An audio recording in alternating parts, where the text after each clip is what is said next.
Here's why coronavirus testing is so important. Individual missteps compounded upon each other when it mattered most put the United States well behind on COVID-19 testing. They included genuine fumbles, an overly restrictive testing policy and overly optimistic assurances.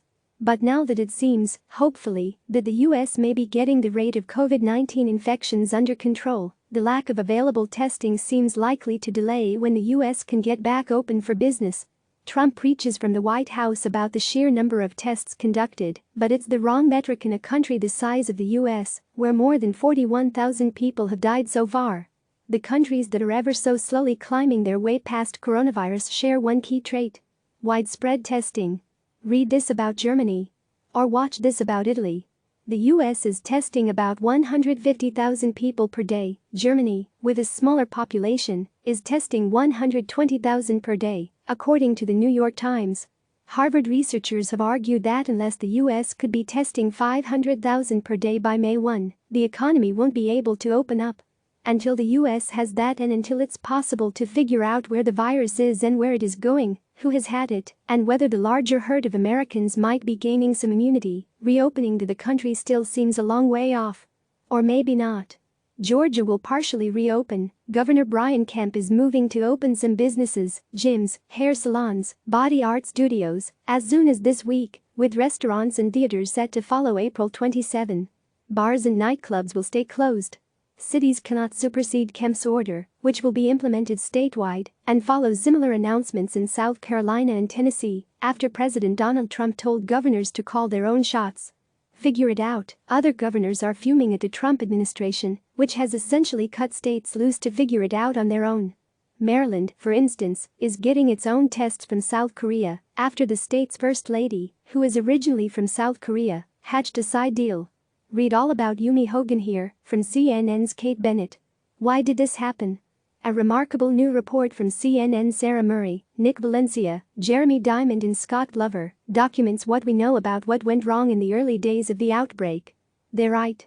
The Trump administration's failure to quickly scale up testing would continue to cripple the U.S. response to the pandemic for months. Even now, 3 months after the first detected case of the coronavirus in the U.S., testing remains a key challenge to President Donald Trump's push to reopen the economy. A flawed test wasted critical time and resources. The Centers for Disease Control and Prevention shipped tests February 6, and by February 10, it became clear they weren't working. Back then, tests had to be sent back to CDC to be processed, a 3 to 4 day process. A dismissive president failed to focus attention.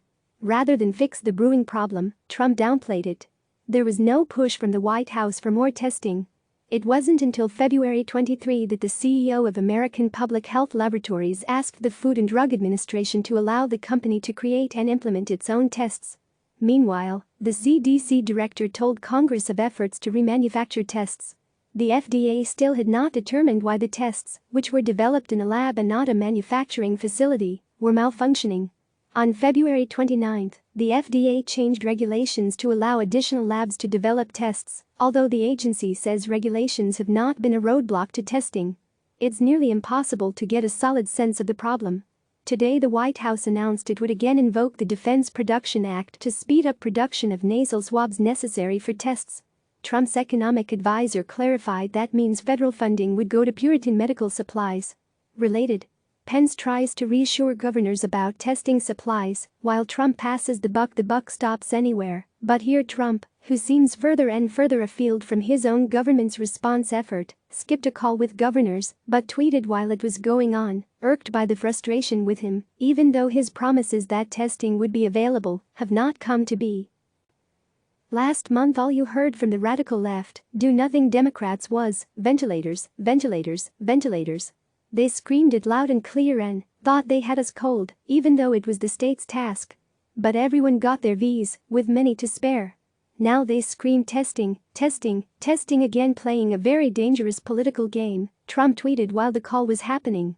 Read this from CNN's Mike Warren and many others about the protests against state governments Trump appears to be pushing, regardless of his own federal guidelines. This is not political, we simply don't know how widespread the infections are. Research released Monday by the University of Southern California and the Los Angeles County Department of Public Health estimates that approximately 221,000 to 442,000 adult residents in LA County have had the infection, which is 28 to 55 times greater than the 7994 cases that were reported to the county at the time of his study in early April. Click subscribe to receive the latest news.